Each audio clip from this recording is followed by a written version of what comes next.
Ahora, al llegar aquí a este primer versículo del capítulo 1 de Génesis, debemos reconocer que este problema del origen provoca más controversia violenta, teorías insensatas y amplio desacuerdo que cualquier otro. Siempre hay la inclusión de la hipótesis del hombre, y como resultado, hay una babel de voces que ha sofocado la clara voz de Dios.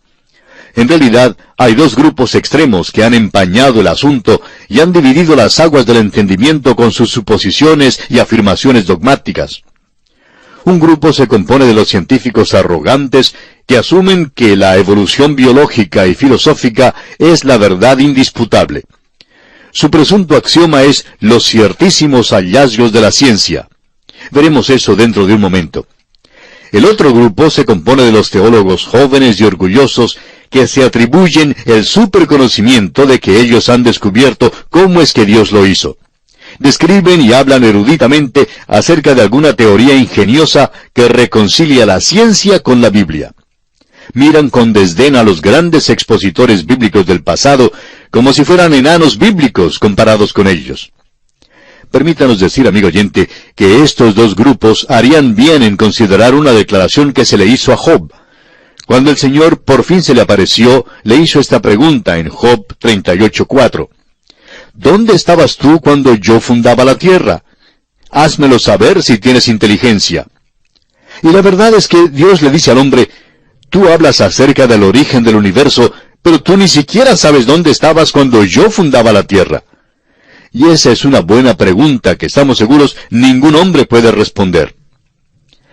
Ahora hay algunas teorías extremas y creemos que probablemente debemos considerarlas. Y a propósito, podemos hacer una división aquí, una división doble. Si vamos a hablar sobre los orígenes, estamos limitados o bien a la especulación o a la creación. Toda teoría cae dentro de una de estas dos divisiones. Ahora no nos diga que la ciencia dice, porque después de todo, la evolución tiene muchas teorías hoy, y algunos de los científicos más respetables del pasado y del presente rechazan la evolución. De modo que usted no puede presentarla como una declaración científica, como cuando se afirma que 2 más 2 son 4. Luego hay el relato de la creación en Génesis capítulo 1, y eso a propósito hay que aceptarlo por la fe. Es muy interesante que Dios lo hiciera así. Es la única manera en que puede ser aceptado. El escritor a los Hebreos lo expresó de esta manera allá en el capítulo 11 de su carta. Es pues la fe la certeza de lo que se espera, la convicción de lo que no se ve, porque por ella alcanzaron buen testimonio los antiguos. Por la fe entendemos haber sido constituido el universo por la palabra de Dios, de modo que lo que se ve fue hecho de lo que no se veía. Así es que el gran problema todavía permanece hoy. ¿Cómo pasó de la nada a hacer algo? La única manera en que uno lo puede saber es por la fe o por la especulación. Y permítanos decirle que la especulación no tiene nada de científico. Observemos ahora algunas de las teorías, y es bastante interesante notarlas. Hay quienes dicen hoy que debemos aceptar la respuesta científica. Y a ellos les preguntamos, ¿cuál es la respuesta científica? ¿De qué ciencia hablamos? En el año 1806, el profesor Lyell dijo que el Instituto francés enumeró no menos de 80 teorías geológicas que eran hostiles a las Escrituras, pero que ninguna de esas teorías se afirmaban hoy en día. Y eso es muy interesante. A muchos nos enseñaron unas teorías en las escuelas, las cuales ni siquiera se enseñan hoy en día. Por ejemplo, hubo un tiempo cuando se afirmaba que el sistema tolemaico era el correcto. Y amigo oyente, esa teoría contradecía el libro de Génesis. Pero no creemos que haya un científico respetable en nuestro tiempo que mantenga ese punto de vista tolemaico. Luego hubo el sistema científico newtoniano. Por años los científicos del mundo sostenían ese punto de vista y decían que contradecía la Biblia, y así era. Pero ¿sabe usted que hoy han descartado ese sistema newtoniano? Comenzaron luego a enseñar la hipótesis nebular. Enseñaban que la materia es indestructible. Eso fue antes del advenimiento de la bomba atómica, por supuesto. Pero ahora todo eso ha sido descartado. De modo que cuando alguien dice hoy que quiere mantener un punto de vista científico en oposición al relato del Génesis, quisiéramos preguntarle, ¿A cuál ciencia se adhiere usted? ¿Y sabe usted que lo que es ciencia hoy puede que no sea ciencia mañana? Dicen que esos libros cambian cada 10 años, y que la mayoría de ellos cambian cada 5 años. La verdad es que debemos considerar cuál fue el propósito de Moisés al escribir este libro. Creemos que él se reiría de toda esa confusión que ha resultado hoy en cuanto al relato de la creación. El apóstol Pablo nos dice el propósito de la Escritura. Él dice en su segunda carta al joven Timoteo, en el capítulo 3, versículos 16 y 17, «Toda la Escritura es inspirada por Dios y útil para enseñar, para redarguir, para corregir, para instruir en justicia, a fin de que el hombre de Dios sea perfecto, enteramente preparado para toda buena obra». ¿Cuál es entonces el propósito de la Escritura? El propósito es instruir en justicia. No fue escrita para enseñar geología ni biología. Fue escrita para mostrar la relación del hombre con Dios y los requisitos de Dios para el hombre hoy en día y lo que el hombre debe hacer para ser salvo. Usted puede escribir esta pregunta sobre la primera parte del libro de Génesis. ¿Qué debo hacer para ser salvo? Suponga, amigo oyente, que Dios hubiera dado una declaración científica de la creación.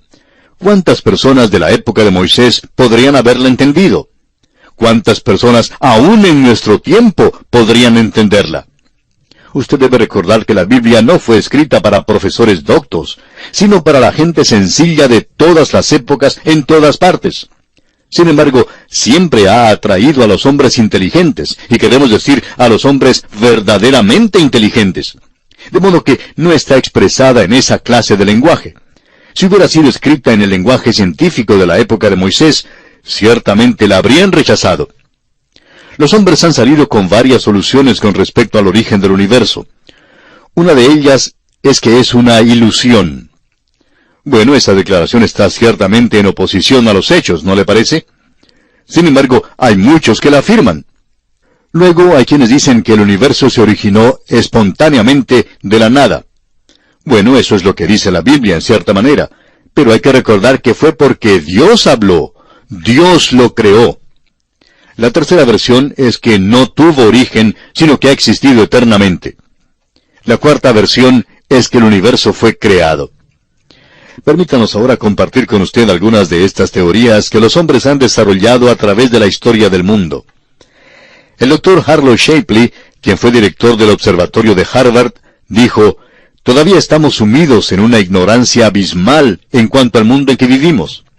Hemos avanzado muy poco con relación a la total extensión conjeturable del conocimiento que está más allá del nivel de la sabiduría adquirida por animales de una larga experiencia racial.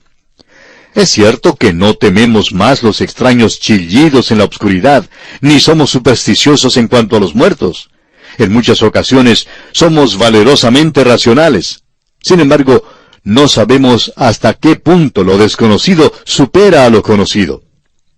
Amigo oyente, sin duda alguna, esta es una tremenda declaración. Y el doctor Lawrence C. Isley, de la Universidad de Pensilvania, dijo: «No sabemos más en cuanto a la materia y cómo se produce que lo que sabemos de las cosas espirituales. Por eso creo que es imprudente decir en nuestro presente estado de conocimiento que el uno excluye el otro. El universo parece existir como una serie de niveles emergentes, ninguno de los cuales es como el nivel anterior. Que el hombre y lo demás de la vida han evolucionado es innegable, pero lo que está debajo de esas manifestaciones exteriores no lo sabemos».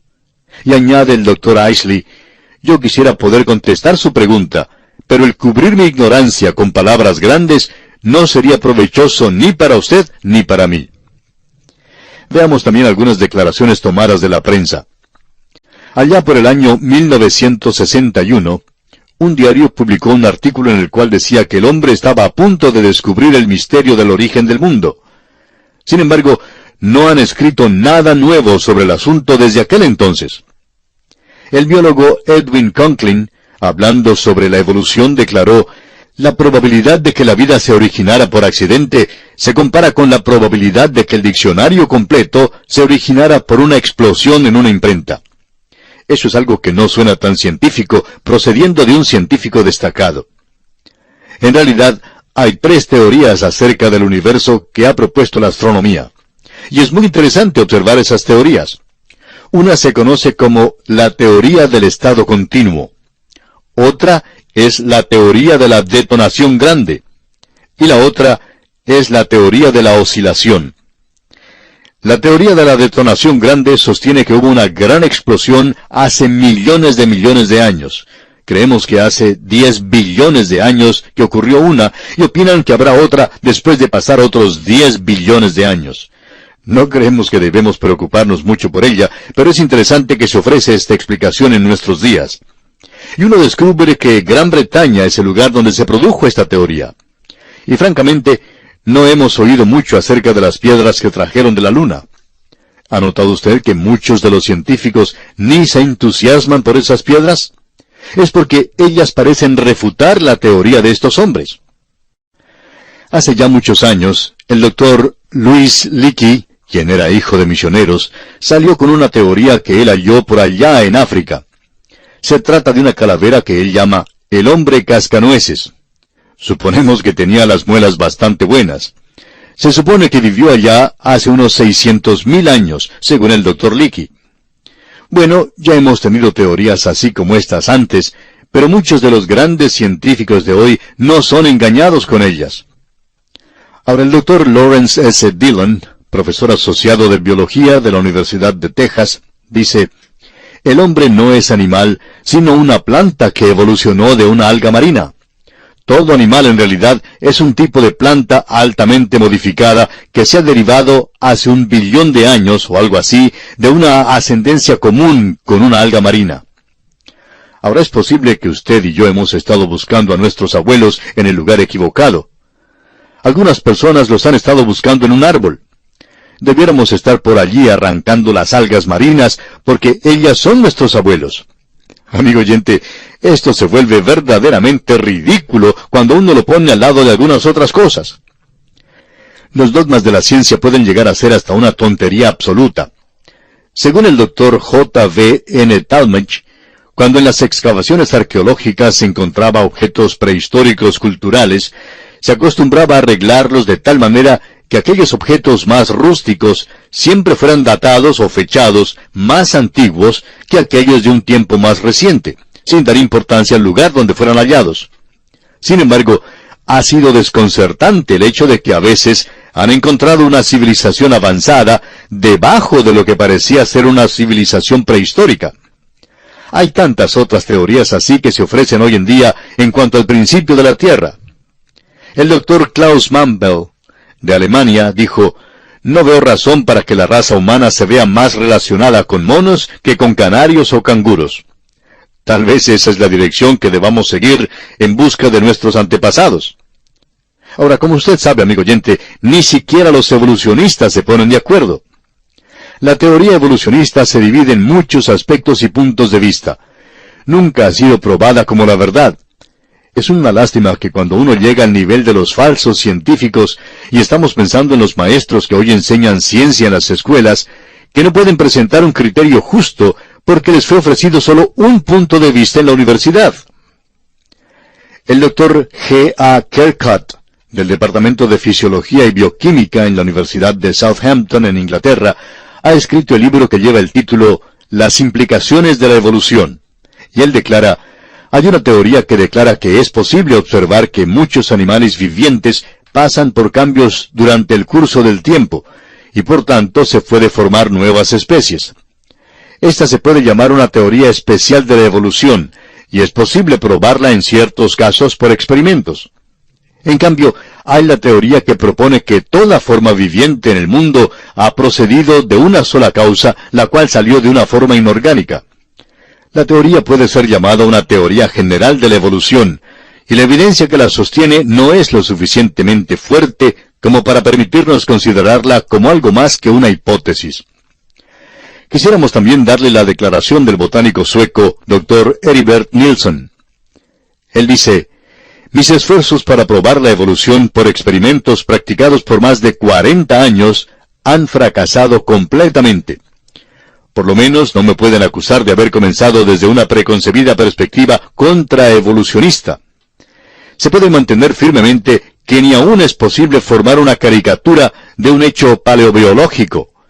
La materia fósil está tan completa ahora que ha sido posible construir nuevas clases, y la falta de series transitorias no se puede explicar como debido a la escasez de materia. Las faltas son verdaderas y nunca se llenarán. La idea de una evolución se apoya en pura creencia. Esta declaración nos está llevando a la esfera de la religión. Y amigo oyente, si usted es evolucionista, tendrá que aceptar la evolución por la fe. La evolución es simplemente especulación, y siempre lo ha sido. Pero lamentablemente muchos la han aceptado como un hecho veraz. Ahora hay un grupo de teólogos, casi todos jóvenes, que no quieren que los llamen oscurantistas intelectuales. De modo que han adoptado lo que se conoce como la evolución teísta. El Dr. Kirtley Mather, en La ciencia reflexiona sobre la religión, declara: cuando un teólogo acepta la evolución como el proceso utilizado por el Creador, debe estar dispuesto a ir hasta lo último. No solo es un proceso metódico, sino un proceso que continúa.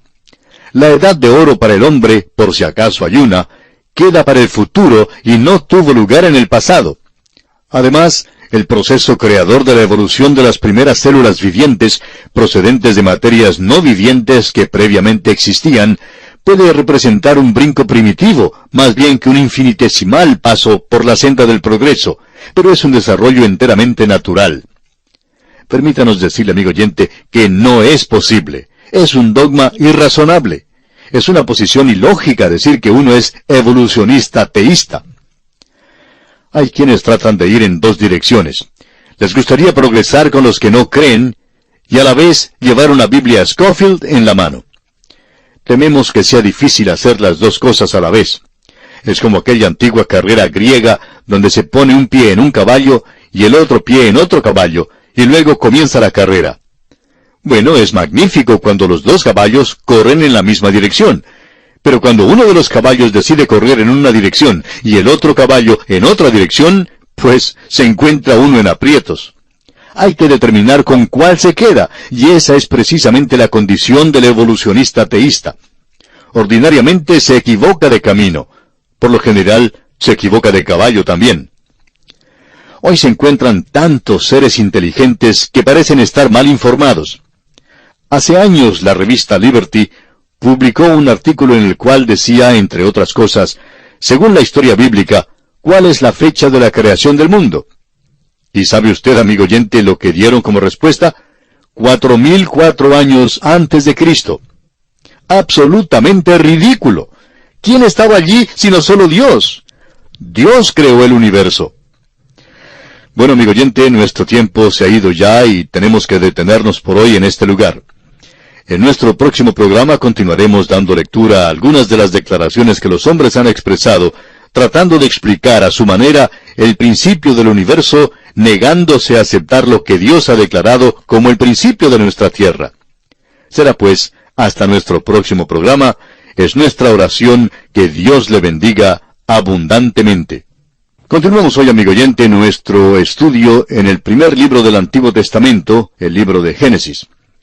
En nuestro programa anterior estábamos considerando la catástrofe en la tierra, tomando como base el versículo 2 de Génesis, capítulo 1, donde dice: «Y la tierra estaba desordenada y vacía, y las tinieblas estaban sobre la faz del abismo, y el Espíritu de Dios se movía sobre la faz de las aguas». Dijimos que una gran catástrofe había tenido lugar entre el versículo 1 y el versículo 2. Dijimos también que Dios no había creado la tierra desordenada y vacía, sino que creó el universo un cosmos, una perfección, y no lo creó un caos. Sin embargo, llegó a ser un caos. Lo formó para ser habitado, y fue Dios quien llegó a este destrozo, y lo transformó para que fuera un lugar habitable para el hombre. Mencionamos también que los hallazgos de todos los estudios del espacio revelan que por mucho que pueda ser determinado, esta tierra parece ser el único lugar habitable en el universo para los seres humanos. Ahora, el versículo 2 del primer capítulo de Génesis nos dice que la tierra estaba desordenada y vacía, y las tinieblas estaban sobre la faz del abismo, y el Espíritu de Dios se movía sobre la faz de las aguas. Dijimos también que creíamos que todo el universo estaba sujeto a esa gran catástrofe. Ahora, ¿cuál fue esa catástrofe? Solo podemos sugerir lo que fue. no deseamos entrar en detalles.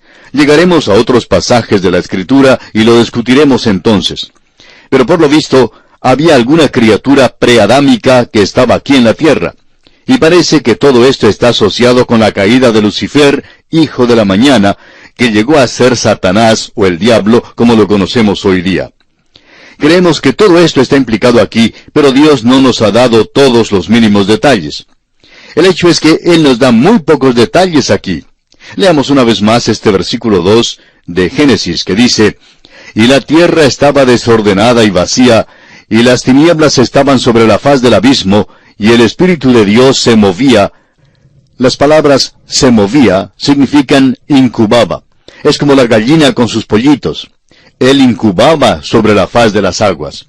Luego el Espíritu Santo comenzó un ministerio aquí, y encontramos que es algo que hace muchas veces, y es crear de nuevo. Llega a esta escena y crea de nuevo. Eso es precisamente lo que hace con nosotros. Usted recordará lo que el Señor Jesucristo dijo, «Os es necesario nacer de nuevo». Y no solo eso, sino también os es necesario nacer del Espíritu.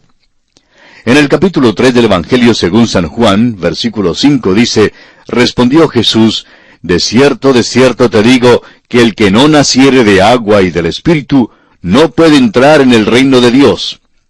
El agua es la palabra de Dios, y el Espíritu Santo es el autor de ella. Es importantísimo entonces que veamos esto, amigo oyente. Vamos entonces a considerar ahora la construcción de la tierra. Ahora algo ha pasado en la tierra. Se nos relata de 6 días de renovación. Llamamos al primer versículo la creación del universo. El segundo versículo nos habla de la convulsión de la tierra. Llegamos ahora a la construcción de la tierra en 6 días, que se menciona en los versículos 3 hasta el 31. Creemos que lo que encontramos aquí es aquel desarrollo. Quisiéramos ahora dirigir su atención hacia algunas cosas importantes aquí. En el capítulo 20 del libro de Éxodo, versículo 11 dice, «Porque en 6 días hizo Jehová los cielos y la tierra, el mar y todas las cosas que en ellos hay, y reposó en el 7º día. Por tanto, Jehová bendijo el día de reposo y lo santificó». No hay nada en este versículo acerca de crear. Dice, hizo. Dios está tomando lo que ya está formado, y en estos 6 días no está creando, sino recreando, es decir, creando de nuevo. Él está haciendo de lo que ya existe, de la materia que sin duda Él había causado que existiera billones de años antes, Él está creando la vida para ponerla en la tierra, y asimismo está creando al hombre para la tierra. Siendo que usted y yo somos criaturas, pues nos importa esta historia. Ahora, desde el versículo 3 hasta el versículo 5, leemos estas palabras. «Y dijo Dios, sea la luz, y fue la luz. Y vio Dios que la luz era buena, y separó Dios la luz de las tinieblas. Y llamó Dios a la luz día, y a las tinieblas llamó noche. Y fue la tarde y la mañana un día». El primer día, la luz. Amigo oyente, tiene que ser un día de 24 horas. No vemos cómo se pueda sacar de esto otra cosa. Lo importante en nuestro estudio de estos versículos es que Dios dice, sea la luz. 10 veces en este capítulo encontraremos palabras así como estas. Haya la expansión, y haya lumbreras, y júntense las aguas, etc. Alguien los ha llamado los 10 mandamientos de la creación. Es un decálogo divino el que tenemos aquí. Y esta es la primera vez que se nos dice que Dios habló. Sea la luz, y fue la luz. El segundo día, la expansión. Del versículo 6 hasta el versículo 8 dice, «Luego dijo Dios, haya expansión en medio de las aguas, y separe las aguas de las aguas. E hizo Dios la expansión, y separó las aguas que estaban debajo de la expansión, de las aguas que estaban sobre la expansión. Y fue así. Y llamó Dios a la expansión cielos. Y fue la tarde y la mañana, el día segundo». La palabra en hebreo es ruach, que significa atmósfera. Dios separó las aguas de las aguas. ¿Qué significa eso? Bueno, primero separó las aguas perpendicularmente. Hay agua por arriba y hay agua por debajo de nosotros. Y llamó Dios a la expansión cielos. Estos no son los cielos en los cuales usted y yo pensamos. Realmente se menciona 3 cielos en las Escrituras. El Señor Jesús habló de las aves del cielo, y creemos que ese es el cielo que tenemos aquí, que se menciona en este versículo. Luego hay las estrellas del cielo, y hay el tercer cielo donde mora Dios. De modo que el primer estrato es donde están las nubes y donde vuelan las aves. Y fue la tarde y la mañana el día segundo. El tercer día, la tierra, mares y plantas. Del versículo 9 hasta el versículo 13 leemos: Dijo también Dios, júntense las aguas que están debajo de los cielos en un lugar, y descúbrase lo seco. Y fue así. Y llamó Dios a lo seco tierra, y a la reunión de las aguas llamó mares. Y vio Dios que era bueno. Después dijo Dios, produzca la tierra hierba verde, hierba que dé semilla, árbol de fruto que dé fruto según su género, que su semilla esté en él sobre la tierra. Y fue así. Produjo pues la tierra hierba verde, hierba que da semilla según su naturaleza, y árbol que da fruto, cuya semilla está en él según su género. Y vio Dios que era bueno. Y fue la tarde y la mañana el día tercero. Ahora se hace una separación horizontal de las aguas. Primero, las aguas de arriba fueron separadas de las aguas de abajo. Ahora el agua es separada de la tierra. Y no hay nada que no sea científico en cuanto a esto. Nos dicen que cada lugar al costado superior de esta tierra en que vivimos hoy fue cubierto por agua alguna vez. Ese fue un juicio que ocurrió a la tierra por allá en la eternidad del lejano pasado, y no sabemos casi nada acerca de ello. Cualquier cosa que digamos es especulación, porque Dios verdaderamente nos ha dicho muy poco aquí, pero nos ha dicho lo suficiente para que podamos creerlo. Notemos ahora que llamó Dios a lo seco tierra. ¿Qué es lo que Dios está preparando? Pues nos parece que está preparándonos un lugar donde pueda poner al hombre, y lo está haciendo habitable. El hombre no es una criatura del agua, aunque existen los evolucionistas que creen que nos originamos en el mar de la alga marina, como ya hemos mencionado. Otros creen que nos originamos en la basura. Bueno, eso es absolutamente absurdo, amigo oyente. Ahora, Dios crea las plantas aquí porque el hombre hasta el diluvio era vegetariano, lo que quiere decir que el hombre no comía otra cosa que frutas y nueces. La creación de las plantas entonces completó el tercer día. En el cuarto día encontramos el sol, la luna y las estrellas. Del versículo 14 hasta el versículo 19 de este capítulo 1 de Génesis, dice: Dijo luego Dios, haya lumbreras en la expansión de los cielos para separar el día de la noche, y sirvan de señales para las estaciones, para días y años, y sean por lumbreras en la expansión de los cielos para alumbrar sobre la tierra. Y fue así. E hizo Dios las dos grandes lumbreras, la lumbrera mayor para que señorease en el día, y la lumbrera menor para que señorease en la noche. Hizo también las estrellas, y las puso Dios en la expansión de los cielos para alumbrar sobre la tierra, y para señorear en el día y en la noche, y para separar la luz de las tinieblas. Y vio Dios que era bueno. Y fue la tarde y la mañana el día cuarto. Dios no creó el sol y la luna en esta ocasión. Ya estaban en el universo. Dios simplemente los colocó en su lugar. Uno de ellos se encargaría del día, y el sol lo hace bastante bien. La luna lo hace bastante bien de noche. Hay algunos jóvenes que inclusive utilizan la luz de la luna para declararles sus sentimientos a sus enamoradas, y se ven bastante bien influenciados. No conocemos su caso en particular, amigo oyente, pero el autor de estos estudios bíblicos, el Dr. J. Vernon McGee, le declaró su amor a la que llegó a ser su esposa, precisamente a la luz de la luna. Como podemos ver, la luna influye mucho en la noche. De eso no hay dudas. Bueno, luego encontramos aquí una pequeña cláusula. Hizo también las estrellas. Ese fue un trabajo grande, pero no lo fue para Dios. Fue Juan Wesley quien dijo, Dios creó los cielos y la tierra. Hizo las estrellas también sin tratar aún a medias de hacerlo. Fíjese usted que Dios es el que separa aquí. Pone uno para señorear en el día, otro para señorear en la noche, y separa la luz de las tinieblas. ¿Y sabe usted que todavía hace eso? Hay quienes preguntarán, ¿cuál es la diferencia entre lo bueno y lo malo? Amigo oyente, Dios lo ha delineado todo muy bien. ¿Cómo es que sabemos lo que es bueno? Bueno, Dios dice lo que es bueno. Dios ha dado ciertos principios. Él separa la luz de las tinieblas, y existe la misma distinción entre lo bueno y lo malo, amigo oyente. Es Dios quien hace la diferencia y hoy todavía continúa haciéndolo. En el quinto día encontramos los animales, los peces y las aves. En Génesis capítulo 1 versículos 20 al 23 leemos: Dijo Dios, produzcan las aguas seres vivientes y aves que vuelen sobre la tierra en la abierta expansión de los cielos. Y creó Dios los grandes monstruos marinos y todo ser viviente que se mueve, que las aguas produjeron según su género, y toda ave alada según su especie. Y vio Dios que era bueno. Y Dios los bendijo diciendo: Fructificad y multiplicaos, y llenad las aguas en los mares, y multiplíquense las aves en la tierra. Y fue la tarde y la mañana el día quinto. Ahora encontramos aquí un poquito de la evolución, y no queremos que nos entienda mal, amigo oyente. No queremos decir una evolución que sostiene la tesis de que todo salió de una pequeña célula, sino que queremos decir que Dios hizo una de cada criatura, es decir, una célula de cada criatura. Notemos que dice que creó cada una según su especie. Eso no significa especies, así como dice Darwin.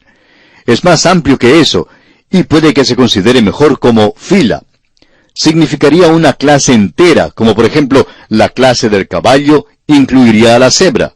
Es decir, Dios creó un animal de la clase del caballo, y todos los demás de aquella clase han procedido de él.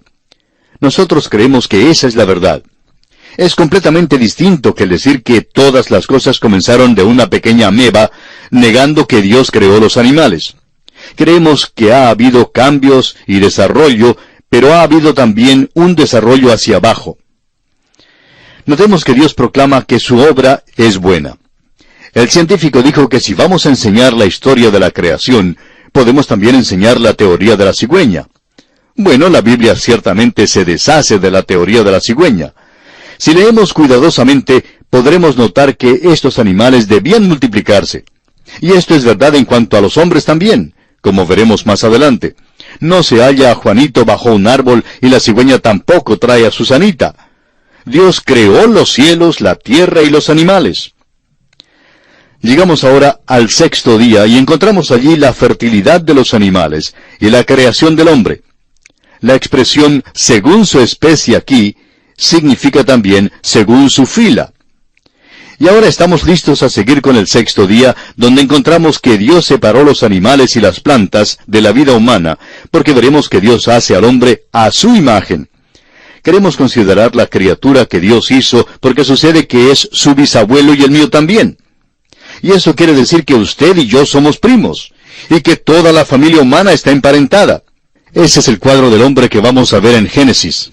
Y tal parece que nunca vamos a salir de este primer capítulo del libro de Génesis. Un profesor que tenía que enseñar el libro completo de Génesis pasó un semestre entero enseñando el primer capítulo de este libro. Ahora es posible que nosotros estemos haciendo lo mismo, pero estamos seguros que vamos a adelantarnos y llegaremos a su final. Nos encontramos ahora ante los versículos 26 y 27 de este capítulo 1 de Génesis, donde leemos: Entonces dijo Dios: Hagamos al hombre a nuestra imagen, conforme a nuestra semejanza, y señoree en los peces del mar, en las aves de los cielos, en las bestias, en toda la tierra, y en todo animal que se arrastra sobre la tierra. Y creó Dios al hombre a su imagen, a imagen de Dios lo creó, varón y hembra los creó. En el próximo capítulo veremos más detalles acerca de cómo el hombre fue creado. Aquí tenemos la declaración del hecho sencillo de la creación del hombre. Esta es la tercera vez que encontramos la palabra bara en hebreo, que significa crear de la nada. Por tanto, vemos aquí que el hombre es creado y que él es algo nuevo. Es la misma palabra que ocurrió en el primer versículo del Génesis. Primero Dios creó el universo físico, y eso se encuentra en el versículo 1.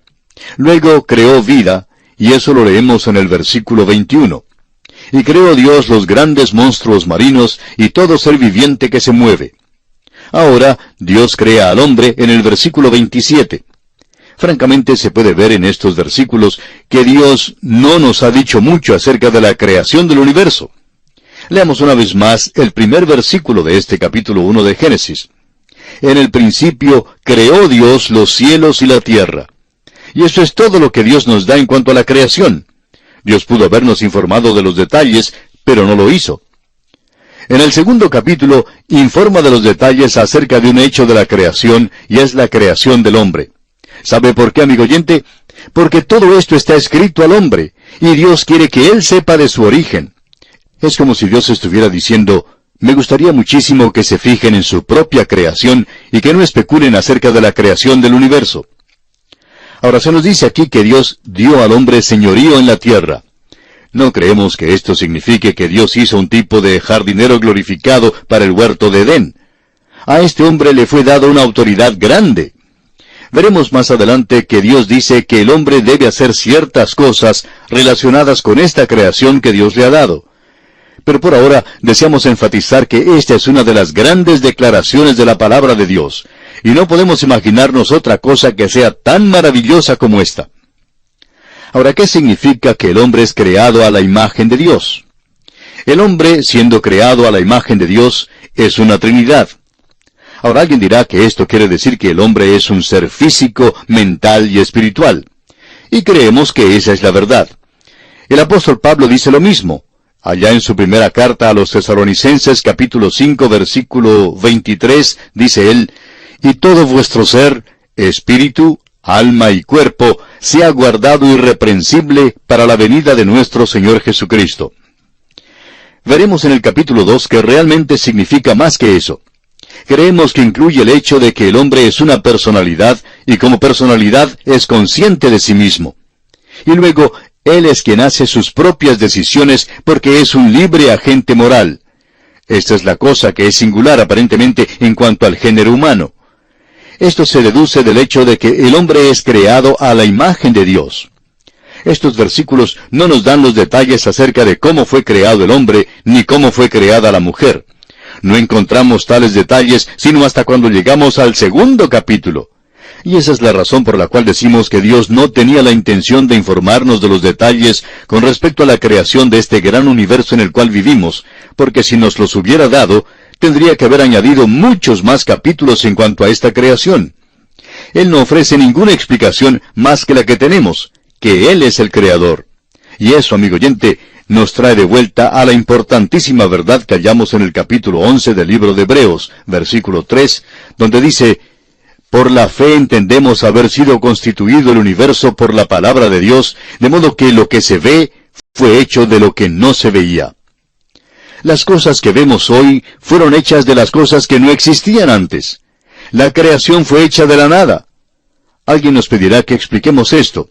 Amigo oyente, no se lo podemos explicar. Lo interesante es que la evolución tampoco lo explica. Nunca ha contestado la evolución la pregunta de cómo la nada llega a ser materia. Siempre comienzan con una pequeña ameba, o con una basura, o con un pedacito de alga marina, o con un mono en un árbol. Amigo oyente, es que nuestras mentes deben tener algo con qué comenzar, pero la Biblia empieza con nada. Dios creó. Esta es la revelación grande de este capítulo. En Génesis capítulo 1, versículo 28 leemos, y los bendijo Dios y les dijo, fructificad y multiplicaos, llenad la tierra y sojuzgadla, y señoread en los peces del mar, en las aves de los cielos, y en todas las bestias que se mueven sobre la tierra. Ahora consideremos esto un poquito porque creemos que hemos llegado a algo interesante. Dios ha dado a esta criatura una bendición excepcional.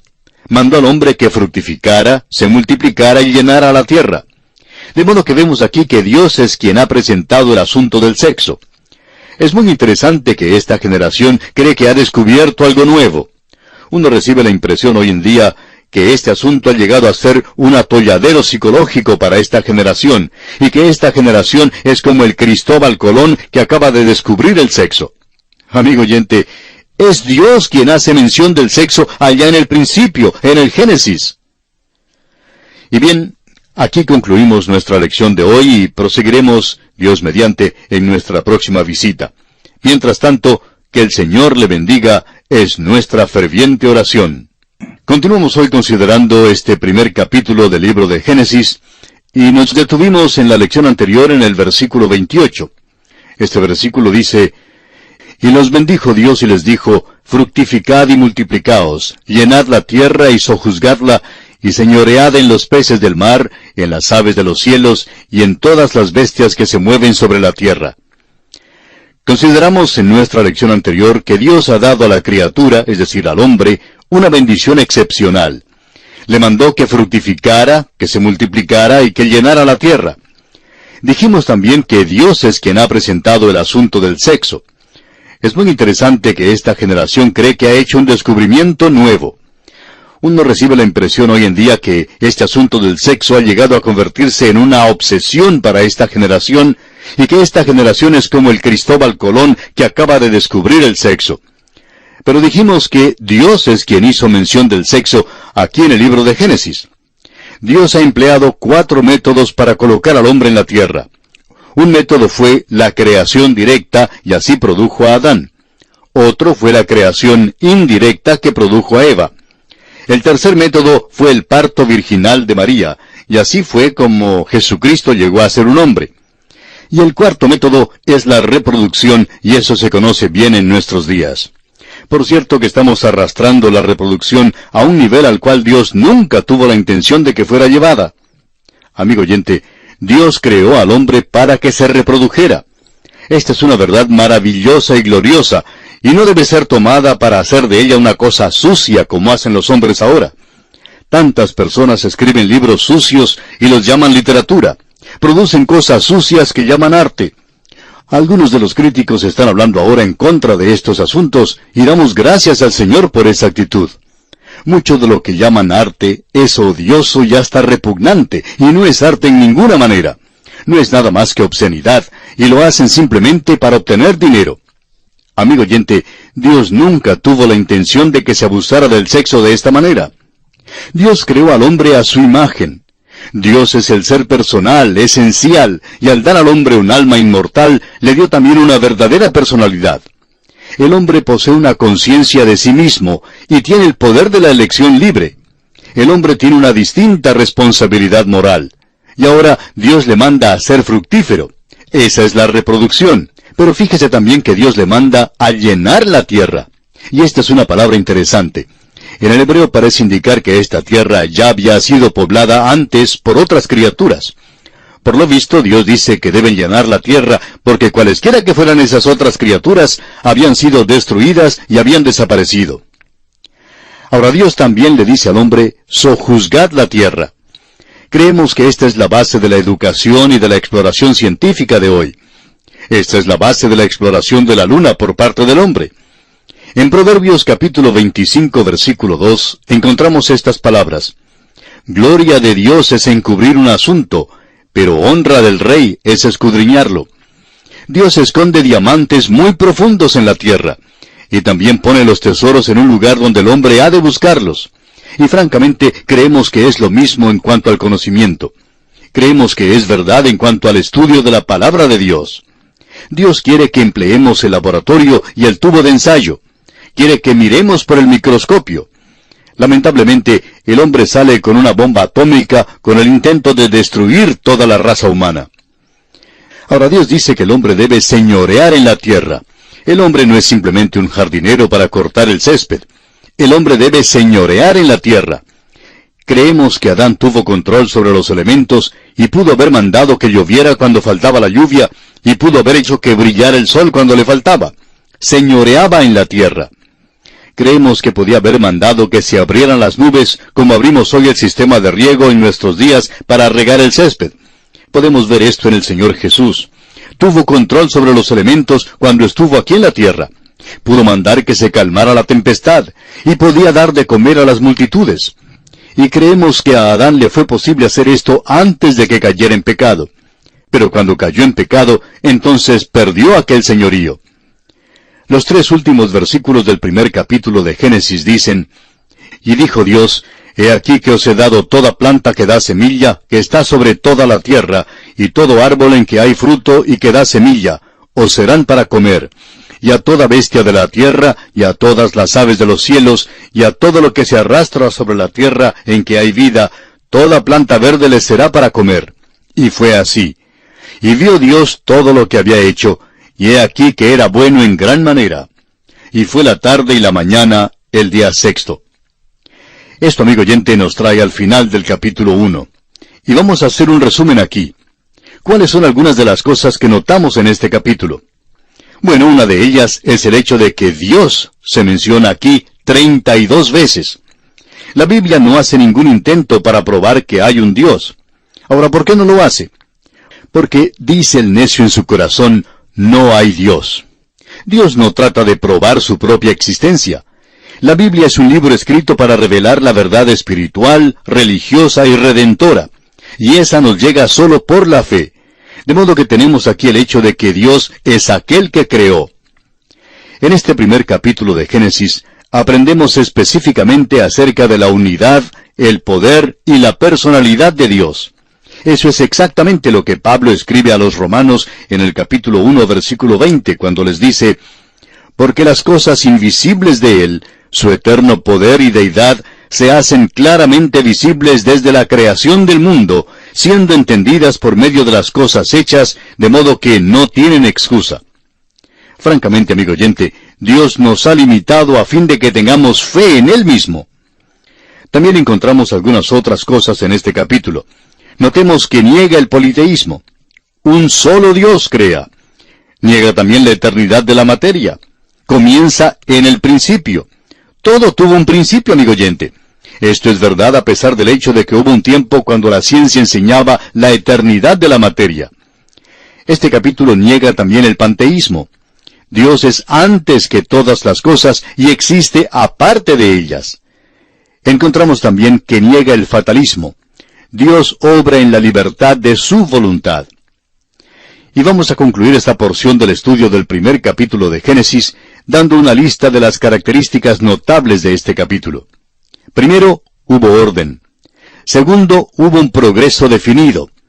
Tercero, hubo puntualidad. Y cuarto, hubo perfección.